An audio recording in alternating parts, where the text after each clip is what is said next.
So hello and welcome back to our YouTube channel guys. और जैसे शिक्षक साथियों, आप सभी को पता है कि हम पीजीटी केमिस्ट्री वर्ग 1 के लिए जो छत्तीसगढ़ शिक्षक भर्ती 2025 सीरीज शुरू किए हैं, उसमें आज हम पढ़ने वाले हैं रेडॉक्स रिएक्शन का ऑक्सीकरण अपचयन का लेक्चर नंबर 2। और इससे पहले हम इसका लेक्चर नंबर 1 ऑलरेडी अपलोड कर चुके हैं, आप जाके देखिए, प्लेलिस्ट में ये पड़ा है। ठीक है, चलिए आज हम बात करेंगे थोड़ा सा और जो हम लास्ट वीडियो में बात किए थे, आपका इंट्रोडक्शन के बारे में बात किए थे, आपका ऑक्सीकरण अपचयन अभिक्रिया के बारे में। आज उसके और कुछ और कॉन्सेप्ट को देखेंगे, बेसिक कॉन्सेप्ट को देखेंगे, क्या क्या उसमें डेफिनेशंस और हैं। ठीक है, तो चलिए देखते हैं। हमने सामान्य परिचय जो कि जनरल इंट्रोडक्शन के बारे में बात कर चुके थे, इसमें हमने देखे थे क्या होता है ऑक्सीकरण और क्या होता है अपचयन, ये हम बात कर चुके हैं। ठीक है, ऑक्सीकरण और अपचयन के बारे में हम बात कर चुके हैं। आज हम ऑक्सीकरण और अपचयन की अवधारणा के बारे में देखेंगे रेडॉक्स रिएक्शन के बेस पे। तो ऑक्सीकरण और अपचयन के बाद हम ये कर चुके हैं। आज हम concept of oxidation and reduction और थोड़ा सा रेडॉक्स रिएक्शन का आगे का जो ऑक्सीडेशन नंबर है, ये बहुत एग्जाम में इंपॉर्टेंट टॉपिक है इसका। ऑक्सीडेशन नंबर जरूर पूछते हैं। ये पूरा सिलेबस है, ये हम डिस्कस करने वाले हैं। और रेडॉक्स अभिक्रियाओं में संतुलित करना, रेडॉक्स अभिक्रियाओं को बैलेंस करना भी आता है कभी कभी एग्जाम में। और इसमें देखते हैं इलेक्ट्रॉन का त्यागना और ग्रहण करना, इसके बारे में बात करेंगे। और लास्ट है ऑक्सीकरण संख्या में परिवर्तन के आधार पर जो एप्लीकेशंस होते हैं, उसके बारे में बात करेंगे। तो चलिए शुरुआत करते हैं। जो क्लासिकल कॉन्सेप्ट था ऑक्सीडेशन एंड रिडक्शन के बारे में, ये मैं ऑलरेडी बात कर चुका हूँ। थोड़ा सा मैं रिवीजन के तौर पे आपके लिए दूसरी वीडियो में भी ये आपको यहाँ पे रखा हुआ हूँ। तो जैसे हम जानते हैं कि ऑक्सीकरण वह अभिक्रिया है जिसमें ऑक्सीजन या किसी अन्य विद्युत ऋणात्मक क्या बोलते हैं इसको, विद्युत ऋणात्मक इलेक्ट्रोनिगेटिव एटम या इलेक्ट्रोनिगेटिव एलिमेंट का जुड़ना अथवा हाइड्रोजन या किसी अन्य विद्युत धनात्मक इलेक्ट्रोपॉजिटिव एलिमेंट का या एटम का हटना। दो चीज है, या तो ऑक्सीजन क्या होगा, एड होगा, जुड़ेगा, या कोई विद्युत धनात्मक जो तत्व है वो क्या होगा, वहां से निकलेगा, जिसको क्या बोलते हैं, आपका हटने की जो प्रोसेस होती है या हटना। तो ये कहलाता है आपका क्या, ऑक्सीकरण। उसी तरीके से यहाँ हम इंग्लिश में देख सकते हैं, oxidation is a reaction which involves the addition of oxygen. ये याद रखिएगा बस, ये एडिशन ऑफ ऑक्सीजन और एनी अदर इलेक्ट्रोनिगेटिव एलिमेंट्स और द रिमूवल ऑफ हाइड्रोजन और एनी अदर इलेक्ट्रोपॉजिटिव एलिमेंट।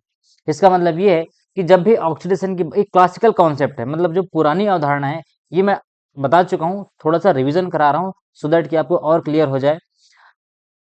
उसी प्रकार से है आपके पास अपचयन। अपचयन क्या बोलता है, अपचयन ऑक्सीकरण का ठीक उल्टा होता है, यानी कि इसमें हाइड्रोजन या किसी अन्य विद्युत धनात्मक हाइड्रोजन या किसी अन्य विद्युत धनात्मक तत्व का जुड़ना अथवा ऑक्सीजन या किसी अन्य विद्युत ऋणात्मक तत्व का हटना शामिल होता है।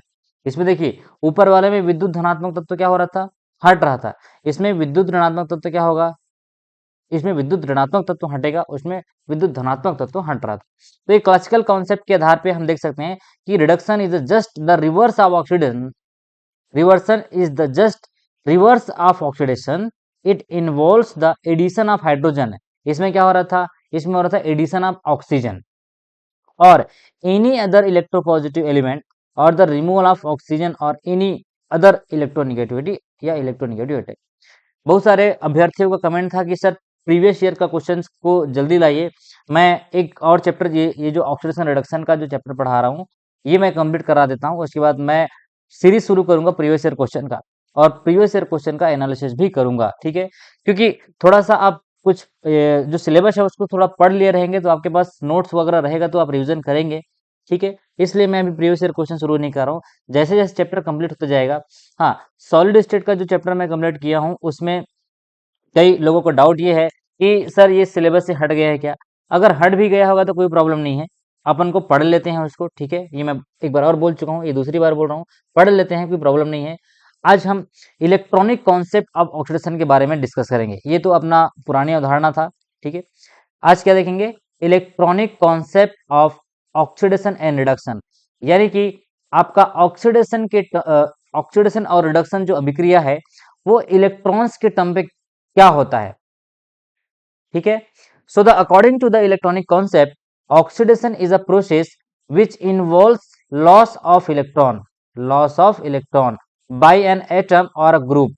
किसी भी एटम या किसी भी ग्रुप के द्वारा अगर इलेक्ट्रॉन का लॉस हुआ जा रहा है या इलेक्ट्रॉन निकल जा रहा है, इलेक्ट्रॉन निकाला जा रहा है, तो हम क्या बोलेंगे उसको? ऑक्सीडेशन प्रोसेस बोलेंगे। और reduction is the process which involves gain of electron by an atom और अ ग्रुप ऑफ एटम। जैसे एग्जांपल के लिए देखिए, कॉपर का यहाँ पे 2 इलेक्ट्रॉन यहाँ से क्या हो जा रहा है? रिमूवल हो रहा है या निकल रहा है, तो ये क्या कहलाएगा? Oxidation reaction.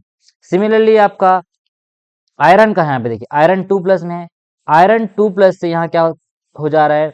आयरन 3+ में चला जा रहा है, मतलब एक इलेक्ट्रॉन यहाँ से निकल रहा है। तो जब भी लॉस ऑफ इलेक्ट्रॉन होगा, आपका क्या कहलाएगा? आपका कहलाएगा ऑक्सीडेशन रिएक्शन। और अगर आपके पास लॉस ऑफ प्रोटॉन है, सॉरी लॉस ऑफ प्रोटॉन होता हूँ, आपके पास गेन ऑफ इलेक्ट्रॉन है, तो क्या कहलाएगा आपका? वो कहलाएगा आपका रिडक्शन रिएक्शन। तो ये आपको बताया था, ठीक है, गेन ऑफ इलेक्ट्रॉन, तो ये कहलाएगा आपका रिडक्शन। चलिए, यहां तक की बात क्लियर हो चुका था आपके दिमाग में कि हमको अब ये क्लियर हो गया what is oxidation, what is reduction, यहाँ पे कोई कंफ्यूजन नहीं है। आज मैं थोड़ा सा आगे का बात करूंगा। जैसे यहाँ पे देखिए, मैग्नेट आयन है MnO4 2-, MnO4 2- से यहाँ पे एक इलेक्ट्रॉन रिलीज हो रहा है या एक इलेक्ट्रॉन निकल जा रहा है, और उसके बाद जो ये ऊपर का जो नंबर है, आज इसी के बारे में बात करने वाला हूँ। ये जो ऊपर में जो नंबर लिखा है 2+, 1+, ये सब क्या है? तो ये कहलाता है इसका ऑक्सीडेशन नंबर। आज हम इसके बारे में डिटेल से पढ़ने वाले हैं। सिमिलरली आपका चौथा एग्जाम्पल है टीन 2+। टीन 2+ में 2 इलेक्ट्रॉन हम क्या कर रहे हैं? ऐड कर रहे हैं। ऐड कर रहे हैं तो क्या हो जाएगा इसका? ये देखिए, यहाँ पे 2 जो पॉजिटिव चार्ज था वो क्या हो गया? यहाँ से निकल गया, क्योंकि इसमें हम इलेक्ट्रॉन क्या कर रहे हैं? एडिशन कर रहे हैं। और इलेक्ट्रॉन का एडिशन क्या कहलाता है? रिडक्शन कहलाता है। जैसे अभी आपको बता चुका हूँ, gain of electron is called reduction और loss of electron is called oxidation. यहाँ देखिए, सल्फर में 2 इलेक्ट्रॉन एडिशन हो रहा है, ये देखिए ये इधर आ रहा है, तो ये क्या कहलाएगा? H2- हो जाएगा, और ये अपना हो जाएगा रिडक्शन रिएक्शन। तो आई होप कि आपको इतना क्लियर हो गया होगा कि सर आपने जो बताया कि loss of electron is called oxidation, gain of electron is called, या इलेक्ट्रॉन की प्राप्ति या इलेक्ट्रॉन की क्या? मुक्ति, आप ऐसे बोल सकते हैं। इलेक्ट्रॉन निकल रहा है तो आपका हो जाएगा ऑक्सीडेशन, इलेक्ट्रॉन आ रहा है तो कहलाएगा वो रिडक्शन। चलिए, अब in terms of loss and gain, in terms of loss and gain, यानी कि लॉस का मतलब खोना, गेन का मतलब पाना। इन खोने और प्राप्ति करने के आधार पे इलेक्ट्रॉन्स को, या जो ऑक्सीडेशन प्रोसेस होता है उसको डी इलेक्ट्रॉनेशन या इलेक्ट्रॉनेशन भी बोलते हैं। जैसे अगर ऑक्सीडेशन हो रहा है तो वहां पे इलेक्ट्रॉन क्या होगा? लॉस होगा, और उस प्रोसेस को हम बोलते हैं डी इलेक्ट्रॉनेशन। एक नया वर्ड है आपके लिए, ठीक है, डी इलेक्ट्रॉनेशन। तो कभी आपको एग्जाम में व्हाट इज डी इलेक्ट्रॉनेशन लिख के दिया तो हम नहीं पता मत बोलिएगा। डी इलेक्ट्रॉनेशन का मतलब क्या होता है? ऑक्सीडेशन या इलेक्ट्रॉन का निकलना। उसके बाद रिडक्शन में क्या होता है? रिडक्शन में होता है इलेक्ट्रॉन का जुड़ना, और उसको बोलते हैं इलेक्ट्रॉनेशन। क्या बोलते हैं? इलेक्ट्रॉनेशन। तो 2 वर्ड्स आपने आज नया सीखे। What is de electronation? मतलब होता है ऑक्सीडेशन, और रिडक्शन का मतलब होता है क्या? आपका इलेक्ट्रॉनेशन। चलिए, अब थोड़ा सा और आगे आज बात करूंगा ऑक्सीडाइजिंग एंड रिड्यूसिंग एजेंट के बारे में। तो यहाँ पे देखिए, डेफिनेशन के तौर पे मैं लिख दिया हूँ कि ऑक्सीकारक अभिकर्मक वह पदार्थ है जो एक या अधिक इलेक्ट्रॉनों को स्वीकार करता है और अन्य पदार्थों का ऑक्सीकरण करता है। ऑक्सीकरण करता है मतलब एक कोई एलिमेंट है, ये क्या करेगा?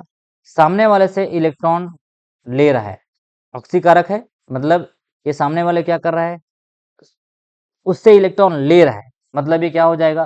खुद तो रिड्यूस होगा, लेकिन सामने वाले को क्या करेगा? ऑक्सीडाइज करेगा। तो oxidising agent is a substance which accept one or more electron and causes the oxidation of other substance.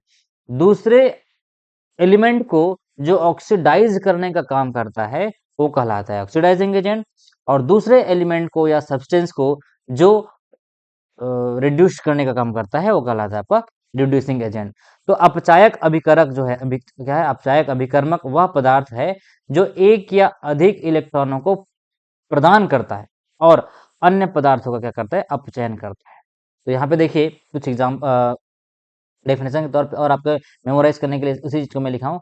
Oxidation is a process in which one or more electron lost, यहाँ पे क्या होगा, लॉस्ट होगा, यहाँ पे क्या होगा, गेन होगा, मतलब प्राप्ति होगा।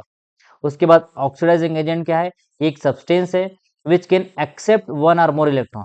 तो एक्सेप्ट कौन करता है, जो ऑक्सीडाइजिंग एजेंट होता है। आपको स्टेटमेंट क्वेश्चन पूछ सकता है, oxidising agent is a substance which can accept electron.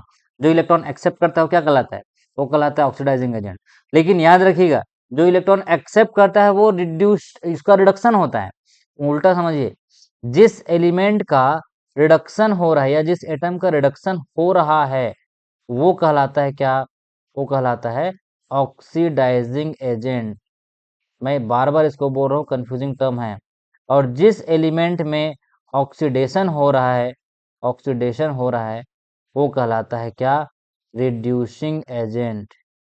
थोड़ा सा उल्टा है, जिसमें रिडक्शन होगा वो कहलाएगा ऑक्सीडाइजिंग एजेंट, जिसमें ऑक्सीडेशन होगा वो कहलाएगा आपका रिड्यूसिंग एजेंट। चलिए, अब अगर ऐसा प्रोसेस जहां पे दोनों एक साथ हो रहा है तो क्या कहलाता है, रेडॉक्स रिएक्शन या अपचयोपचय रिएक्शन। ये तो हो गया आपकी पिछले क्लास की बात। अब आज का जो मेन मकसद है, मेरा मेन क्लासेस है आपका क्लास के लिए है, वो है आपका ऑक्सीकरण संख्या के बारे में। That is what your the concept of oxidation number. अब बात करेंगे क्या होता है ऑक्सीकरण संख्या। इससे एक क्वेश्चन आता ही आता है, बहुत इंपॉर्टेंट टॉपिक है ऑक्सीकरण संख्या, आपको पूछते हैं। अब ध्यान से सुनिएगा, ऑक्सीकरण संख्या या ऑक्सीडेशन नंबर या जिसको ऑक्सीकरण अवस्था भी बोला जाता है, किसी परमाणु का वह रेसिडुअल चार्ज, वह अवशिष्ट आवेश जो उस समय प्रतीत होता है जब सभी अन्य परमाणुओं को उससे आयन के रूप में हटा दिया जाता है। ठीक है, जैसे यहाँ पे देखिए सोडियम है यहाँ पे Na, और इससे एक इलेक्ट्रॉन हमने निकाल लिया तो ये क्या बना लिया, Na प्लस। मतलब इसका ऑक्सीडेशन नंबर कितना हुआ अभी 1, क्योंकि कितना इलेक्ट्रॉन लॉस किया है, एक इलेक्ट्रॉन। तो वही लिखा है, जो उस समय प्रतीत होता है जब सभी अन्य परमाणुओं को उससे आयन के रूप में हटा दिया जाता है। अब ये परिभाषा तो हमको ठीक है, क्लियर है। अब हमको इसका नियम देखना है कि कौन सी नियम के आधार पर किसी कंपाउंड में, किसी यौगिक में, किसी पदार्थ में आपका ऑक्सीडेशन नंबर निर्धारित किया जाता है। पहला नियम है, नियम 1 है, समान परमाणुओं के बीच साझा किए गए इलेक्ट्रॉनों को दोनों परमाणुओं के बीच बराबर बराबर बांटा जाता है। जैसे समान परमाणु क्या हुआ है आपके पास, क्लोरीन और क्लोरीन, दो परमाणु है, इन दोनों को मिला के बनाए हमने Cl2, और Cl2 जब ब्रेक होगा तो अपना ऑक्सीडेशन नंबर, ये अपना इलेक्ट्रॉन ये लेके चला जाएगा, ये इलेक्ट्रॉन अपना ये लेके चला जाएगा। ठीक है, नियम 2 कहता है, असमान परमाणुओं के बीच साझा किए गए इलेक्ट्रॉनों को अधिक विद्युत ऋणात्मक तक या अधिक विद्युत ऋणात्मक परमाणु को दिया जाता है। जैसे अगर आपके पास हाइड्रोजन क्लोराइड है HCl, तो जब यहाँ से निकलेगा तो क्लोरीन दोनों इलेक्ट्रॉन को लेकर चला जाएगा, क्योंकि क्लोरीन का विद्युत ऋणात्मक या इलेक्ट्रोनिगेटिविटी ज्यादा होता है। तो किसी परमाणु की ऑक्सीकरण संख्या की गणना निम्नलिखित आधारों पर की जाती है, और वो नियम है पहला। ध्यान से समझिए, पहला नियम, मुक्त या मौलिक अवस्था जिसको हम बोलते हैं फ्री और इंडिपेंडेंट स्टेट में अपनी किसी भी एलोट्रॉपिक अवस्था में तत्वों की परमाणुओं की ऑक्सीकरण शून्य होती है। क्या बोला हूँ, यहाँ देखिए, मुक्त या मौलिक अवस्था में अन्य किसी भी एलोट्रॉपिक अवस्था में तत्वों की परमाणुओं की ऑक्सीकरण संख्या शून्य होती है। फॉर एग्जाम्पल के लिए मैं आपको बोला कि हीलियम, हीलियम में ऑक्सीडेशन नंबर कितना है, तो आप बताएंगे क्या, 0, क्योंकि इसमें इसके पास कोई भी और एलिमेंट्स नहीं है, ये इसका मुक्त अवस्था है। ठीक है, मुक्त अवस्था है। या अगर मैं बात करूं दूसरा, जैसे फास्फोरस P4, P4 में इसका ऑक्सीडेशन नंबर क्या है, 0 है। यहाँ पे मैं लिख देता हूँ सारा इसको, देखिए जैसे अभी मैं क्या लिखा, हीलियम में ऑक्सीडेशन नंबर इसका 0 है। उसी तरीके से आपका P4 फास्फोरस में भी क्या है, 0 है। उसके बाद आपका ओजोन O3, O3 में आपका ऑक्सीजन का क्या है, 0 है। ये मैं क्या लिख रहा हूँ, सब में 0 है क्योंकि मुक्त अवस्था में। उसी प्रकार सल्फर S8 ऑक्टाएटॉमिक है, इसमें भी 0 है। उसी प्रकार क्लोरीन में, तो आपको पूछेंगे क्लोरीन में ऑक्सीडेशन नंबर क्या है, तो सब में 0 है। तो जब भी आपका एलिमेंट मुक्त अवस्था में होता है, मुक्त अवस्था, क्या बोला हूं मैं, ये मुक्त अवस्था या फ्री स्टेट में जब आपका एलिमेंट्स होता है फ्री स्टेट में, तो आपका ऑक्सीडेशन नंबर क्या हो जाता है, 0 हो जाता है। तो अगर आपको स्टेटमेंट में लिख के पूछते हैं कि किसी भी ऑक्सीकरण अवस्था का शून्य होना मुक्त अवस्था में पॉसिबल है क्या, तो बिल्कुल मुक्त अवस्था में क्या होता है, वो पॉसिबल है। चलिए, अब दूसरी चीज, हाइड्रोजन की ऑक्सीकरण अवस्था सदैव क्या होता है, +1 होता है या +1 होता है। लेकिन अपवाद स्वरूप अगर यही हाइड्रोजन किसी मेटल से जुड़ जाता है, धात्विक हाइड्राइड बन जाता है, तो वहां पे इसका ऑक्सीडेशन नंबर क्या हो जाता है, -1 या -1 -1 हो जाता है।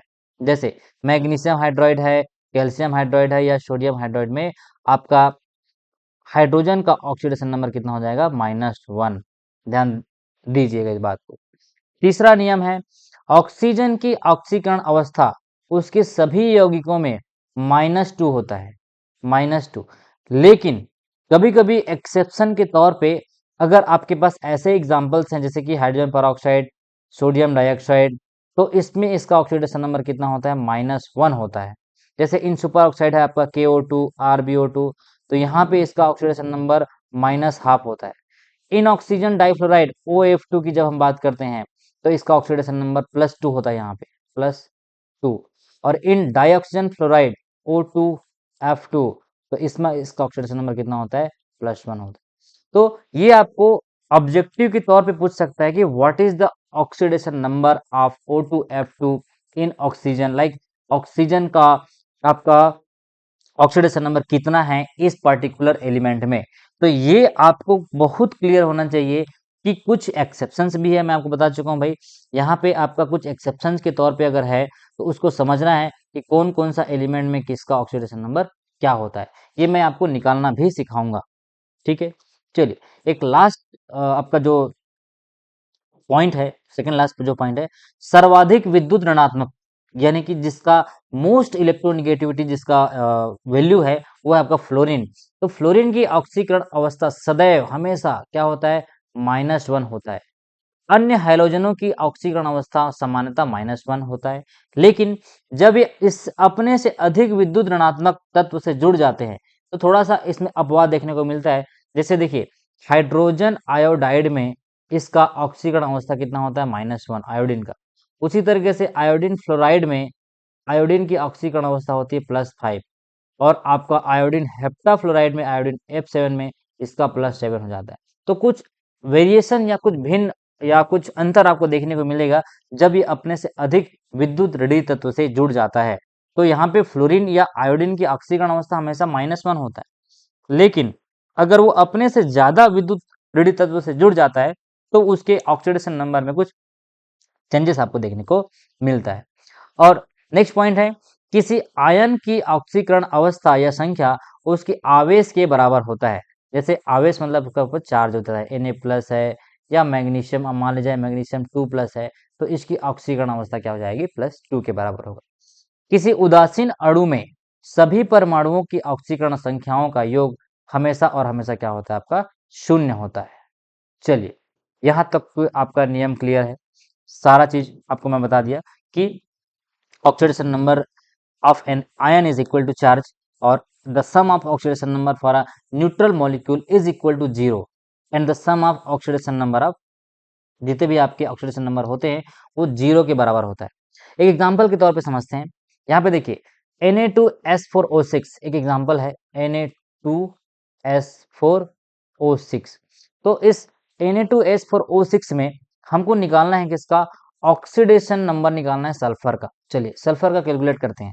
तो इसके लिए हमको पता होना चाहिए कि सोडियम का कितना होता है। तो सोडियम का होता है +1 और कितने सोडियम है, तो 2, तो +1 × 2। उसके बाद सल्फर का हमको नहीं पता, तो जिसको नहीं पता उसको क्या मान ले जाते हैं, x मानते हैं, और x इंटू क्या हो जाएगा 4। उसके बाद ऑक्सीजन का होता है, अभी आपको बताया, ऑक्सीजन का सारे यौगिक में इसका ऑक्सीडेशन नंबर होता है -2 और -2 कितने हैं यहाँ पे 6, तो 6 6 दूनी कितना हो जाएगा आपका 12। ठीक है, -12 होगा। और पूरा पूरा जो आपका ऑक्सीडेशन की वैल्यू है वो 0 के बराबर होता है। ये देखिए यहाँ पे लिखा हूँ, सारा आपका जो टर्म्स है सबको जोड़ेंगे तो 0 के बराबर होगा, तो आपके पास आंसर हो जाएगा +2 + 4x - 12 = 0। तो यहाँ पे हो जाएगा 12 में 2 जाएगा तो कितना बच जाएगा आपका, हो जाएगा x प्लस 4x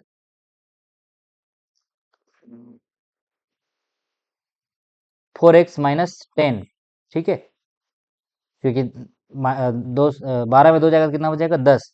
उसके बाद 4x इज इक्वल टू कितना हो जाएगा 10, तो कितना हो जाएगा x is equal to 10 divide by 4।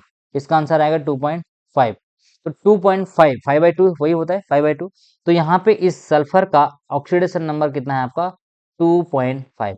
आप बोलेंगे सर ये 2.5 या जो फ्रैक्शन में कैसे आया, ये मैं आगे आपको बताऊंगा। एक्चुअली में फ्रैक्शन में नहीं रहता, ये एवरेज ऑक्सीडेशन स्टेट को लेता है। इसमें से कुछ सल्फर 2 में होगा, कुछ सल्फर 2.5 में होगा, ऐसे करके। यानी कि देखिए यहाँ पे अगर 4 सल्फर है तो इस 4 सल्फर में से मान ले जाए 3 सल्फर आपका, टोटल 5 है ना, ठीक है, 2.5 है, तो कुछ एक में होगा कुछ 2 में होगा, इस तरीके से एवरेज रहता है। आगे मैं एग्जाम्पल में आपको बताऊंगा।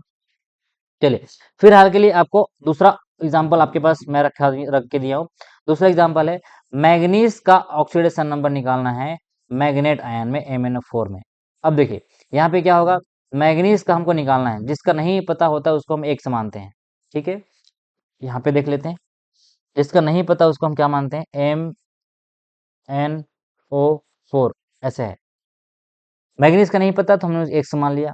उसके बाद ऑक्सीजन का हमको पता है, ऑक्सीजन कितना होता है -2, और कितना ऑक्सीजन है यहाँ पे 4, और यहाँ पे जो माइनस चार्ज है उसको आप क्या करेंगे, यहाँ पे माइनस चार्ज को इधर रखेंगे। उसके बाद क्या हो जाएगा x -8 इज इक्वल टू हो जाएगा -1, और x इज इक्वल टू -1 + 8, तो x इज इक्वल टू क्या हो जाएगा +7। इसका मतलब आपका ऑक्सीडेशन नंबर कितना है इसमें +7 है। तो यहाँ पे जो चार्ज रहता है, यहाँ पे जो चार्ज रहता है उसको क्या करते हैं, इस बराबर के बाद जो राइट हैंड साइड है वहां पे आपको यहाँ लिखा जाता है, ठीक है। उसके बाद दूसरा एग्जांपल है क्रोमियम का पोटेशियम डाइक्रोमेट में। देखिए K2Cr2O7 में आपको निकालना है क्रोमियम का ऑक्सीडेशन स्टेट निकालना है। चलिए यहाँ देखते हैं, पोटेशियम का होता है +1, और कितना पोटेशियम है 2। उसके बाद प्लस क्रोमियम का नहीं पता, क्रोमियम का हम मान लेते हैं x मल्टीप्लाइड बाई 2, क्योंकि कितना क्रोमियम है यहाँ पे 2। उसके बाद कितना ऑक्सीजन है -2, एक ऑक्सीजन का होता है, और मल्टीप्लाइड बाई 7, तो इज इक्वल टू 0। सॉल्व कीजिए, 2 इंटू 1 2, प्लस कितना x है यहाँ पे 2x हो जाएगा। उसके बाद 7 दूनी कितना हो जाएगा 14, तो -14 हो जाएगा इज इक्वल टू 0। अब इसको पूरा सॉल्व करेंगे तो क्या हो जाएगा 2 + 2x - 14 इज इक्वल टू 0। अब 14 में से 2 जाएगा कितना बचेगा 7, तो हो जाएगा 2x - 7 इज इक्वल टू 0, और x इज इक्वल टू हो जाएगा 14/2, ये जाएगा 14, ठीक है। तो इधर जाएगा तो क्या हो जाएगा 2 7 जा 14, x इज इक्वल टू कितना हो जाएगा +6, एक मिनट, हाँ सॉरी, 14 में से 2 जाएगा तो कितना बचेगा 12 बचेगा, 2x - 12 हो जाएगा, तो 12/2 कितना हो जाएगा आपका 6। इस तरीके से पोटेशियम डाइक्रोमेट में आपका जो क्रोमियम का ऑक्सीडेशन स्टेट है वो हो गया आपका 6। चलिए अब मैं आपको कुछ एग्जांपल्स देता हूँ, इस एग्जांपल्स को आप प्रैक्टिस कीजिएगा, ठीक है, इससे आपको क्लियर होगा। जैसे पहला एग्जांपल आपका है H2SO4। H2SO4 में आपको निकालना है किसका, सल्फर का ऑक्सीडेशन स्टेट निकालना है। उसके बाद दूसरा एग्जांपल है आपके पास कार्बन डाइऑक्साइड, CO2 में किसका निकालना है, कार्बन का निकालना है। तीसरा एग्जांपल है KMNO4 में किसका निकालना है, मैग्नीज का निकालना है। उसके बाद चौथा एग्जांपल है आपके पास H3PO4, H3PO4 में किसका निकालना है, फास्फोरस का। और पांचवा है आपके पास, हाँ ये तो अभी दिखा दिए, K2Cr2O7, इसमें निकालना है कितना, क्रोमियम का। उसके बाद और आगे देखते हैं, इसमें है HNO3, ठीक है। नाइट्रिक एसिड में आपका निकालना है किसका, नाइट्रोजन का निकालना है, ये आपका 6वां नंबर का है। फिर आपका 7वां नंबर का है, इसमें निकालना है कितना, H3PO4 तो हो गया, और H2O3 देखिए H2O3 2 माइनस, इसमें निकालना है आपका सल्फर का, ठीक है। उसके बाद आपका फास्फेट है, क्या है, PO4 3 माइनस, इसमें निकालना है आपका फास्फोरस का। सिमिलरली आपका अमोनियम आयन है, ठीक है, 8वां, और ये 9वां अमोनियम आयन NH4 प्लस, इसमें किसका निकालना है, नाइट्रोजन का। तो ये कुछ 8-9 एग्जाम्पल आपको दिया हुआ हूँ, ये आप कोशिश करिए, प्रैक्टिस कीजिए, नहीं बनेगा तो मैं आपको सॉल्व करके दिखाऊंगा, ठीक है। चलिए एक का मैं दिखा देता हूँ, सल्फर H2SO4 में देखते हैं। H2SO4 में हम सल्फर का ऑक्सीडेशन स्टेट निकालते हैं, क्या इसका वैल्यू आता है, ठीक है। चलिए H2SO4 में हमको निकालना है किसना, सल्फर का निकालना। देखिए हाइड्रोजन का क्या होता है, पता है, +1, और +1 इंटू 2, यहाँ से देखिए +1 इंटू, सल्फर का नहीं पता तो हम क्या मानेंगे, x, और ऑक्सीजन का कितना होता है, -2, और कितना ऑक्सीजन है, 4, इज इक्वल टू 0, तो ये हो जाएगा +2 plus x -8 is equal to what, your 0। तो आंसर हो जाएगा x -6 is equal to 0, x is equal to +6, यानी कि सल्फर का ऑक्सीडेशन नंबर कितना है इसमें, +6 में, ठीक है। इस तरीके से आपको सारे एग्जांपल्स जो मैं यहाँ लिख के दिया हूँ उसको करना है, नहीं बनेगा कमेंट करिएगा वीडियो में, मैं दोबारा से इसको पूरा सॉल्व करा दूंगा। आप एक बार प्रैक्टिस कीजिए, क्योंकि ये बहुत आसान है, कुछ नहीं है, बस ऑक्सीडेशन नंबर निकालना है, और ये इंपॉर्टेंट क्वेश्चन है इसलिए आपको बता रहा हूँ। चलिए नेक्स्ट आपका टॉपिक है redox reaction in terms of oxidation number. अब जब कभी भी ऑक्सीडेशन नंबर की बात आती है, ठीक है, तो वहां पे कुछ केमिकल चेंजेस होने की वजह से आपका ऑक्सीडेशन नंबर क्या होता है, इंक्रीज होता है। On the other hand reduction में क्या होगा, ऐसा कोई केमिकल रिएक्शन जहां पे ऑक्सीडेशन नंबर क्या हो रहा है, डिक्रीज हो रहा है, तो ये कहाँ पे होगा आपका, ये सारा प्रोसेस होगा रेडॉक्स रिएक्शन में। जैसे एक एग्जांपल है रेडॉक्स रिएक्शन का, मैग्नीज ऑक्साइड MnO2, MnO2 में मैग्नीज कहाँ पे है, +4 में है, और जैसे ही इसका रिडक्शन हो जाए, देखिए ये क्या हो रहा है, रिडक्शन हो रहा है, तो इसका ऑक्सीडेशन नंबर जो है +2 से कम हो जा रहा है, यानी कि +2 हो गया। और यहाँ पे क्लोरीन जो है +1 में था, -1 में था, और मैं अभी आपको बताया हूँ, जैसे ही इसका ऑक्सीडेशन होगा तो क्या हो जाएगा, -1 से 0 बढ़ रहा है ना, -1 कम है, 0 ज्यादा है, तो वो ऑक्सीडेशन नंबर क्या हो रहा है, बढ़ रहा है। तो जिसमें भी ऑक्सीडेशन नंबर इंक्रीज होगा वो कहलाएगा आपका ऑक्सीडेशन। जैसे यहाँ देखिए, यहाँ पे आपका जो ऑक्सीजन है उसका हो रहा था क्या, -2 इसका ऑक्सीडेशन नंबर है, और -2 से कहाँ जा रहा है ये ऑक्सीजन में, हाँ, नहीं इस यहाँ पे मैग्नीज का ऑक्सीडेशन, एक्चुअली में मैग्नीज रिड्यूस हो रहा है, और यहाँ पे आपका क्लोरीन क्या हो रहा है, ऑक्सीडाइज हो रहा है। और जिसका ऑक्सीडेशन स्टेट सेम है, जैसे यहाँ पे देखिए ऑक्सीजन यहाँ पे भी -2 में है, यहाँ पे भी -2 में है, तो यहाँ पे इसका कुछ भी नहीं हो रहा है, ना तो ऑक्सीडेशन हो रहा है ना तो रिडक्शन हो रहा है, ठीक है। चलिए नाउ ऐसा कोई भी अभिकर्मक या पदार्थ जो रासायनिक अभिक्रिया में किसी अन्य पदार्थ की ऑक्सीकरण संख्या को बढ़ा देता है, वो क्या कहलाता है, oxidising agent.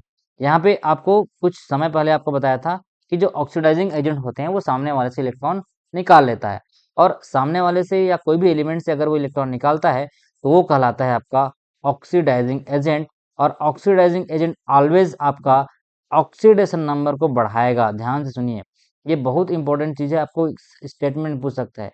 Oxidising agent oxidise करता है और ऑक्सीडेशन नंबर को क्या करता है, बढ़ाता है। उसी तरीके से रिड्यूसिंग एजेंट क्या करता है, किसी अन्य पदार्थ की ऑक्सीकरण संख्या को घटा देता है।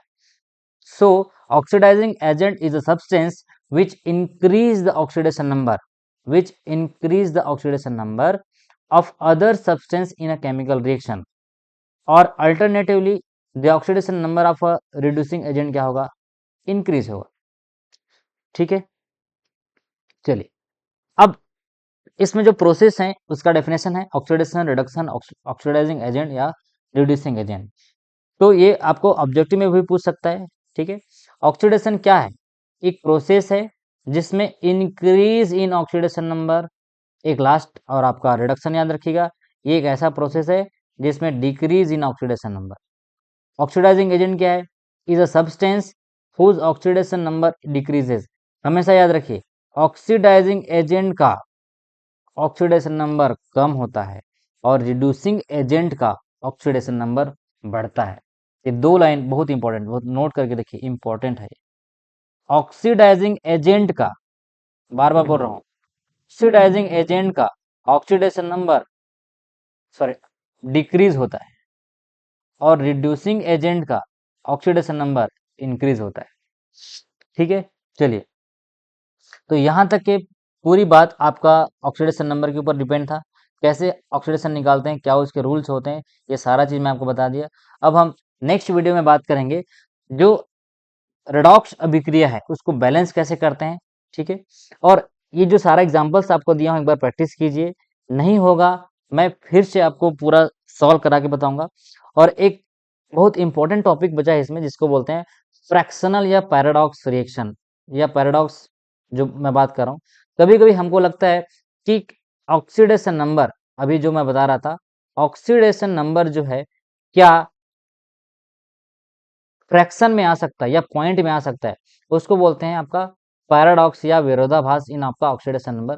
तो इसके बारे में मैं बात करूंगा कि कभी भी ऑक्सीडेशन नंबर फ्रैक्शन में आ सकता है क्या, यदि हाँ तो क्यों और नहीं तो क्यों, इन दोनों के बारे में बात करूंगा। ठीक है, तब तक के लिए आप इन सारे क्वेश्चंस को प्रैक्टिस कीजिए और मैं एटलीस्ट आपको और बहुत सारे एग्जांपल्स दूंगा सो दैट कि आपको और क्लियर हो जाए ऑक्सीडेशन नंबर का जो कॉन्सेप्ट है। ठीक है, चलिए, तब तक के लिए मिलते हैं नेक्स्ट वीडियो में।